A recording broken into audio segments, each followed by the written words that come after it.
Hello, and welcome back to Alice Talks Football, and welcome back to another live Manchester United news, transfer news, and update show. It has been confirmed that Manchester United have reached an agreement with Michael Carrick, and he will be confirmed as the new head coach by the club in the next 48 hours. Carrick is official, people. So that is obviously news coming in. And now that Carrick is official, Manchester United can go to their transfer target and say, hey, this guy's going to be the manager next season. Just so you know, the players that we're talking to now know they'll be working under Michael Carrick. And talking of players we're talking to, Baleba, Tchouameni and Matheus Fernandes are three of them. David Ornstein has been asked about Manchester United's transfer plans and what he knows. He also speaks about Manchester United going for a left forward. He talks about centre-back, what Manchester United want to do there, and gives some interesting updates, particularly, I think, on Tchouameni from David Ornstein. So we're going to get into what he has said on Manchester United's plans because he is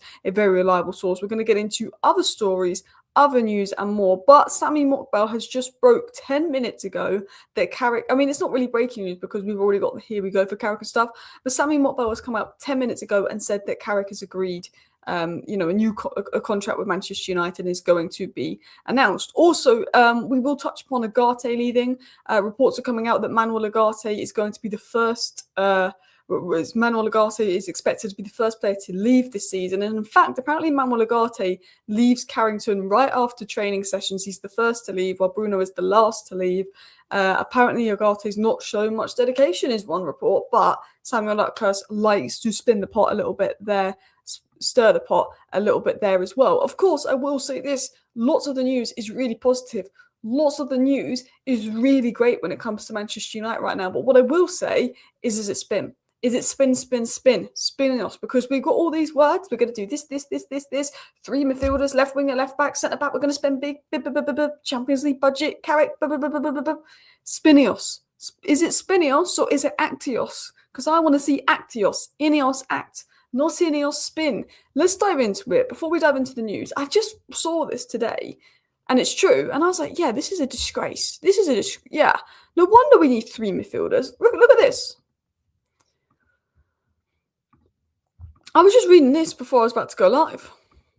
Casemiro and Ugarte, United's only outright midfield signings since 2018, since Fred in 2018. In 8 seasons, we've brought 2 midfielders because Mason Mount is a 10, Bruno Fernandes is a 10, and when we signed Donny van de Beek, he was a 10. We've only ever signed a 6/8, like twice since 2018. So because we've got 10s, we signed Mount 10, Bruno 10, Van de Beek 10, but 2 midfield signings in 8 years. 2 midfield signings in 8 years, people. Obviously, we had McTominay and Maino come through the academy. I mean, no wonder we've not won a Premier League title in 8 years. Or more than that. No wonder we not won a Premier League title in that time. No wonder we haven't done anything in the Champions League. How can you go Casemiro and Ugarte is the only midfield signing since Fred for deeper midfield? Of course, we got lucky with people like Kobbie Mainoo coming through. Of course, McTominay played there. But we since McTominay left, McTominay was never even a defensive midfielder to begin with. We played McTominay there deep. Only Ten Hag realised he could play further up. We played McTominay deeper. We played Mason Mount deeper. We've played Bruno deeper. Because we're so incompetent in the transfer window that we signed 2 midfielders, one of which was not good enough in 8 years, we've had to play Bruno out of position. We've had to play McTominay out of position. We've had to play Mason Mount out of position. We've had to rely on the academy, which is fine because Mainoo is brilliant. I mean, that says it all. I mean, for me, you could argue we need 4 midfielders, but that is criminal. I mean, every summer I feel like I'm saying Man United need DM and we never got a DM. I remember the year we got Ronaldo, I said we should have got Declan Rice. I remember every year I've been going Man United need a midfielder. Last summer I was fuming we didn't sign a midfielder. But it's like, I feel like I've been doing YouTube since 2019. So my first transfer window was 2020, yeah. Every transfer window I've done on this channel, when I've done live streams, I've been going Man United need midfielder, Man United need a midfielder for 5 years. This will be the 6th transfer window I go into saying we need a midfielder. And in that time period, we got two. And this will be 6 years. And it'll be 8 years since Fred. Like, that is mental. Like, because the fans have known we need a midfielder. Everyone's known we need a midfielder for ages. Like, when I look at it, I'm just like, how have we let that go on for so long? It just shows that we're run by clowns. We need a full sale. We're run by clowns. Honestly, it's crazy. Ericsson's a 10. Ericsson's a 10. I'm talking 6'8". Ericsson is an 8/10. You know, Mount is an 8/10/left winger. Donny van de Beek is an 8/10. When have we signed a 6? Other than Nagate and Casemiro, when have we signed a 6? Like, when? Because look at, I tell you what, Arsenal in that period, they signed Thomas Partey, they signed Declan Rice, they signed Subamende, they signed Norgard, they signed Jorginho.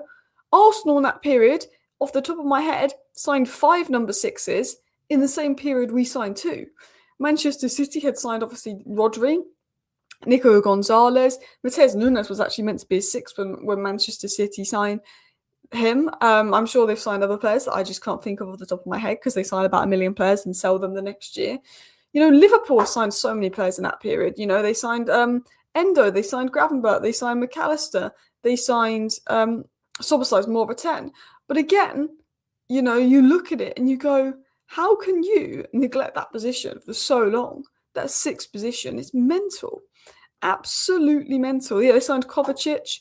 Herrera came before Fred. Herrera was before 2018.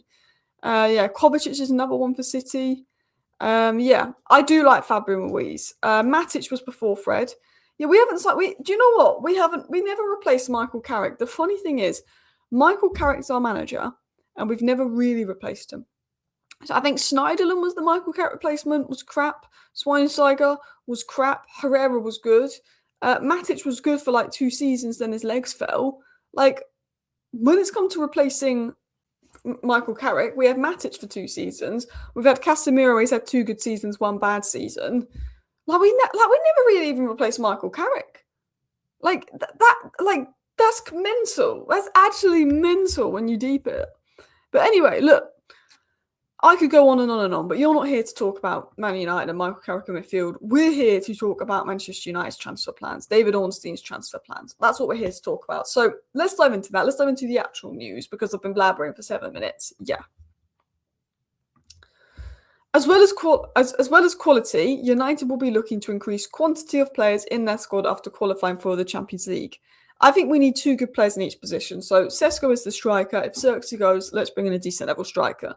Cunha is the left winger. I'd bring in Iliman and Jai as the second left winger. And Boomer is the right winger. Ahmed is the backup right winger. I know they both dropped off in form, but I'm not worried. Bruno Fernandes is 10. Unfortunately, I think Mason Mount will be back up to Bruno in the 10. I like Mount, but I would trade Mount for Morgan Gibbs White if possible. Kobbie Mainoo is the 8. Mateus Fernandes is the other 8. They can challenge each other. Brilliant. Carlos Baleba and Tchouameni as the 6s to replace Ugarte and Casemiro. Great. Perfect. Dorgu as a left back and Shaw as a left back, you could say. And then you've got Amas, or we do bring in a new left back, which I am open to. Left centre back, you've got Heaven and Leacher, but Leacher's injury prone. So again, you either bring in a left back and make sure a left centre back option, or you sign a left centre back like Senesi on a 3, but we're not going for that. A right centre back, you've got Yoro Maguire De Ligt. I think we're fine there despite the injuries to De Ligt. De Ligt has undergone surgery. We might actually look for a centre back now because of his surgery. Right back, you've got Delo and Mazraoui. Could do better there, but I think that's a 2027 improvement. In goal, you've got Le Mans and maybe Vitek. So I look at that and I go, that is how you get quality and depth. But what are Man United's plans? What do we know? And why do I like this? So Sean Connolly said that Carrick has played a central role in transfer discussions ahead of the summer window. Officials are eager to get the bulk of their work done early and view players like Mateus Fernandes and Carlos Baleba as complementary additions. What I'm hearing is we want Mateus Fernandes and Carlos Baleba. Mateus Fernandes could depend on the price and if West Ham are relegated. Baleba, again, could depend on the price. Man United are hoping they can get Mateus Fernandes and Carlos Baleba for a combined £100 million. That's what I've heard from someone reliable in the space that I've spoke to. They want to get these 2 players for a combined £100 million. If I was to guess right now, I think they're going to go for a combined about £110 million. I think if West Ham get relegated, maybe you can get it to £100 million, but Man United probably would like these 2 players for £100 million combined. Now, their plan is to sell Ugarte. Ugarte is expected to go. Ugarte, I think we want about £25 million for him. So if you get these 2 combined for £100 million and you sell Ugarte for £25 million, the net spend goes to £75 million. And then if you can get Casemiro's wages, with Casemiro's wages off the book, you probably lose another £10 million. So the net spend on midfield goes down to £65 million, which means if we want to spend £150 million on 3 midfielders net spend, you've got really a nice amount of money left to go for a Tonali, to go for a Tchouaméni, to kind of do that business. Now, Carlos Baleba, Matheus Fernandes as midfielder 2 and 3 would be phenomenal, but we want midfielder 1. Midfielder 1 has to be an Anderson, it has to be a Tchouaméni, it has to be someone we think can fill the boots of Casemiro. And Ornstein said this. So Ornstein has spoken about what he knows on Manchester United's transfer plans. So he said Casemiro will leave and Agati probably too. He says Elliot Anderson remains a key target, but it remains to be seen if United can land him. What Ornstein said is we still like Elliot Anderson, but there's a feeling with his price tag and with Manchester City, it's not going to happen for United. Now, interestingly, David Ornstein has said Tchouaméni is one to keep an eye on. David Ornstein has said, look, Man United aren't going to have some huge war chest to spend, but he said Tchouaméni is definitely one to keep an eye on. Now, of course, a lot of this depends on Madrid, if they take action, the next Madrid manager and more. But David Ornstein has confirmed, yes, we'll be looking at 2 midfielders, potentially 3, if Agate leaves. He's confirmed that Tchouaméni is one to keep an eye on. But what's particularly interesting about David Ornstein, because we already know we like Anderson, we already know we like Baleba, we already know we like Matheus Fernandes. He's obviously confirmed we like Tchouaméni. But what's particularly interesting about David Ornstein is he's revealed that we do have other plans. I have concerns that we're just going to go sign 2 midfielders, neglect the other positions, work late in the transfer window, ignore the left wing. David Ornstein is coming out and basically saying, as far as he's aware, United will be looking at the left wing, whereas other sources are saying we're not. So this is where I get a little bit happier about said plans. The forward left position is now one United want to strengthen, with Rashford potentially leaving and Sancho leaving. So he's saying, despite other reports, that we do want to strengthen that left-hand side, which I'm relieved about because I do not see Dorgu as a long-term left winger. I see him as a long-term left back. He said the centre-back position is not at the forefront of our agendas at this time, but if someone was to leave, it may be looked at so they can be replaced. But he said, as of now, we're not going for a centre-back. However, the injuries could influence that depending on the price tag, but I think the fact that we're not acting for Senesi on a free says a lot. He said this summer is not going to be one of those lavish spendings. Man United will continue to be prudent, diligent and measured in the summer, but I'm going to tell you exactly what that means. I'm going to tell you exactly what that last paragraph means from David Ornstein. Every summer we say we haven't got a lot of money to spend. We're not going to spend extravagantly. Every summer, it'll be our biggest summer yet. We'll put out, we haven't got loads of money. We're not going to spend loads. We're going to be careful with money. And what we do, we go and spend a lot. Last summer, we put out that we were basically broke. Everyone thought we were broke. When we lost the Europa League, when we won in the Champions League, everyone thought we were broke. I thought we were broke. I fell for the Spinios. I used to go, guys, every transfer window, Man United put out they haven't got much money. And I said 2020, they put this out because they want other clubs to think they don't have much money so people don't Man United tax them. The reason we put out at the beginning of every summer that we don't have much money and we're not planning to spend big is because if you put out that you're planning to spend big and you have loads of money, if you're dealing with West Ham for a player, they'll be saying, but you got loads of money, so give us more. You got loads of money. Man United tax. So every summer, 2020, 2021, 2022, 2023, and 2024, we were putting out that we had no money to spend, and in fact, we spent big in 2024. But we put that out before the summer. We had no money to spend to try and avoid paying Man United tax. We still ended up paying Man United tax. Last summer, we put out we had no money to spend, and I went, guys, normally we put this out because it's a tactic. We don't want other teams knowing we have money. It's a way to try and get price tags down. It never works because we still end up overpaying anyway because everyone knows we have money. But I believed we were broke. I fully 1,000,000% believed last summer we were broke, that we only had like 70 million net to spend because, we lost to Tottenham in the Europa League. What were we willing to do? We had 75 million ready for Baleba in the summer that we didn't spend. We had 65 million ready to put on Semenyo in January that we didn't spend, left over from last summer, people. We were willing to spend last summer. We were willing to spend big. We obviously got Mbeumo and Cunha for 130 million. Le Mans takes that to about 150 million. Sesko obviously takes that to about 220 million. But we were ready to drop out 75 million Baleba and spend potentially 300 million last summer. And Ineos kept putting out, we're broke. We probably won't be able to spend more than 70, 80 million net. We ended up spending like 200 million net last summer, nearly 150 million plus net last summer. So David Ornstein does what he does every year of, United won't be spending anything extravagant this summer. United aren't going to be doing anything lavish. There's not loads of money to spend. They won't be spending, huge amounts on this player. They won't overpay. Every year that happens, we overpay. We spend big. They put it out because if we say, oh, we're ready to spend 120 million on Tonali and overpay, Newcastle would then want 130 million. Do you know what I mean? So we're not going to put that out. So we put out we haven't got much money every summer. And every summer we spend and we do show we have money. And look, 1 or 2 summers have been very underwhelming where we could have spent more. But last summer was the first summer I actually believed that we were broke and didn't have much money to spend. And we spent a lot of money. So when Man United are back in the Champions League and they put out we haven't got much money to spend or we're not going to spend big. Well, you've got 75 million left over from last summer that you were willing to put on Baleba, and we know that Baleba is going to be less than 75 million now. You've got 100 million more for being in the Champions League. You're going to get over 100 million from Højlund and Rashford set exits, and also what you save on the wage bill with Onana, with Sancho, with Casemiro. You're going to get 25 million if Ugarte goes. So you're looking at 100 million for Ugarte and the 75 million. So you're looking for a 25 million for Ugarte plus the 75 million we had put away for Baleba last summer that Brighton rejected. So that's already 100 million. Yeah, you've got the 100 million from Champions League, which is 200 million. You've got the 100 million from Rashford, Højlund, Onana, wages. That's 300 million. Now, of course, you've got to take into account that everyone's wages will go up 20%. So maybe that's really like 220 million. But that's compared to where we were last year. Man United have money to spend. They just don't want people to know that. They're going to tell Ornstein to put out that we won't spend big. They're going to tell Roman to put out that we won't spend big. Because if we tell everyone we're going to spend big, then other clubs are going to demand even higher price tags from us.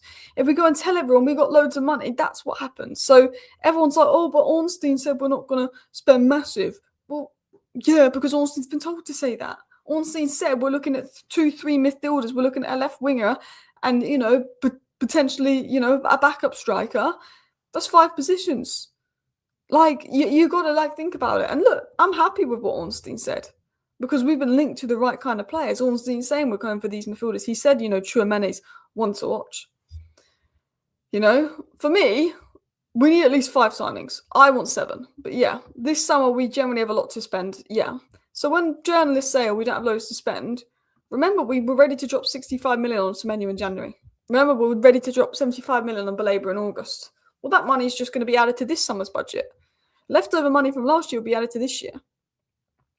Nice could get relegated the weekend by Ineos, which is an interesting one. I don't know if that's going to impact us, though. Would you take Lewandowski on a 1-year deal for 150k week wages? Yeah, I probably would. If Xerxes goes back up to Sesko, someone from Sesko to learn from. I know he's older and doesn't fit the model, but Cavani had impact, Ronaldo had impact, Zlatan had impact. I do think Lewandowski is a little bit washed.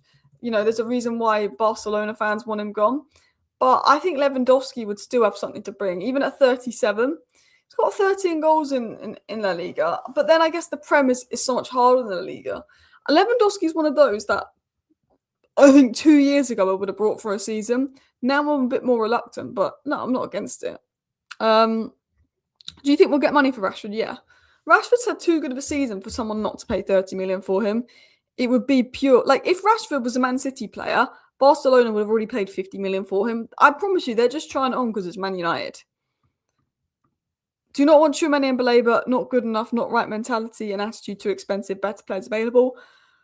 I disagree. I think Tchouaméni and Baleba would be great. There's been nothing bad said about Baleba's attitude, and a lot of people on the Tchouaméni kind of thing are saying, actually, well, Valverde instigated it, and, why is Valverde being punished potentially more than Tchouaméni? What don't we know? So, I don't know about the attitude there. But of course, Tchouaméni getting in a fight, that is an element of concern for, we don't want someone to come in that could disrupt dressing room harmony, of course.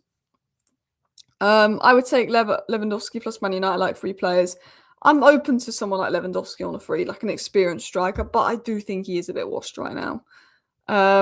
Greenwood and Garnacho on the move. We could get sell-on clauses. Yeah, I think we've got 10% sell-on clause in Garnacho and a 25% sell-on clause in Greenwood, so that could be more money coming in as well. I think we'll get 40 million plus for Rashford if he doesn't go to Barca. I mean, the problem is I think people will see that we had a 26 million deal with Rashford. So if he doesn't go to Barca, I think Bayern and every other club would just match that deal. But I think if there wasn't a deal on Rashford and there was a bidding war, I think we could get 40 million for him. We live in a world where Alanga's 55 million, Madueke's 55 million. I would assume we could get that. So yeah, I'm quite happy with what we're hearing on United's plans. So lots of good, reliable reporters are coming out saying we're looking at Matheus Fernandes, we're looking at Carlos Baleba. Matheus Fernandes, we've had talks with before talks with for the last 4 to 6 weeks. The player is very open to the move. We're waiting to see if West Ham get relegated. Carlos Balaba's agreed terms with Manchester United since last August. We're waiting to see what Brighton asked for in the summer. David Ornstein has confirmed that we will be looking at 3 midfielders with Casemiro and Ugarte set to go. He said we do like Elliot Anderson, but that remains to be seen. But he did say Tchouaméni to Man United. David Ornstein said Tchouaméni to Man United. Yes, that is one to watch. It's not made up. It's not PR. It's not some spinious links. David Ornstein's confirmed Tchouaméni is one to watch. He said we also want a left winger. Centre-back, as of now, probably not something we'll do. That was interesting from him. However, there are reports coming out that West Ham wants 70 million for Matheus Fernandes. That is mental. I know they brought him for 40 million just last year, so they want to make a profit, but 70 million? That is mental. I don't think West Ham will get 70 million for Matheus Fernandes. Apparently, Pep Guardiola has spoken out about his future and saying he's staying at City. I will have a look at that. But yes, I am happy with what we're seeing. I do think we're going for the right players. Matheus Fernandes, Baleba and Tchouaméni. They seem to be the 3 players that we want to get. Look, we might not get them. Matheus Fernandes might be 70 million. I don't think he will be. If they go relegated, he won't be 70 million, but apparently West Ham want that. Matheus Fernandes, Baleba and Tchouaméni. If we sign those 3 midfielders, I think it's pretty genius from Man United. And I would say, well, that's great. I like the players we're linked to. I like the positions we're linked to. I like everything, but is it Spinios or is it Actionios? Because I want Actionios. I want us to buy those players. I like that we're looking at Matheus Fernandes, Tchouaméni and Baleba as 3 midfield signings to come in right now. I love that. It's genius from United. That's what we need. And I like that David Ornstein said, you know what, we're looking at a left winger. You know what, we're looking at this position. We know that he's probably going to go and he's probably going to go. Cool. But I want to see action. I want to see that left winger. I want to see Baleba. I want to see Matheus Fernandes in a Man United shirt. I want to see us go for Tchouaméni unless he's made it clear he won't come. I want to see us look and challenge for Tonali. Okay, we can't get Anderson, we can't get Tchouaméni, let's say. But why haven't we made a move for Tonali? Is it just because of the price tag? Go try. I want to see action.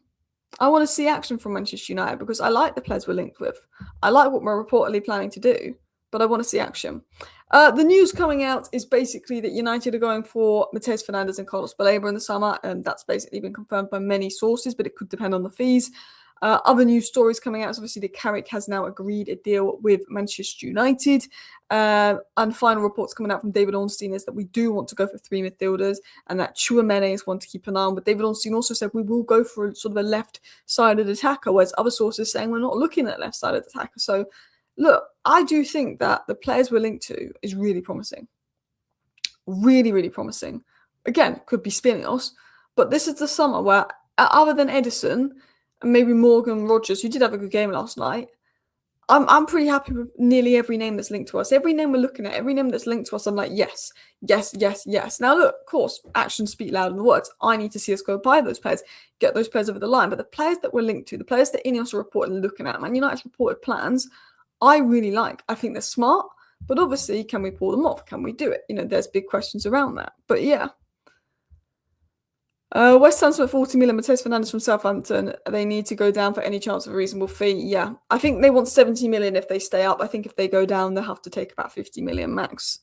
We miss proper DM and traditional wingers. We need a left winger and we need 2 defensive midfielders and we need an 8 for depth. They are the 4 priorities. Number 5 can be a backup to Sesko. Number 6 can be a left back. Number 7 can be a backup centre back. Yeah. A lot of people think Matheus will go PSG over us, but apparently he's very open to a Man United move and PSG will not prioritise him, whereas I think Man United, according to some reports, would potentially be ready to prioritise him.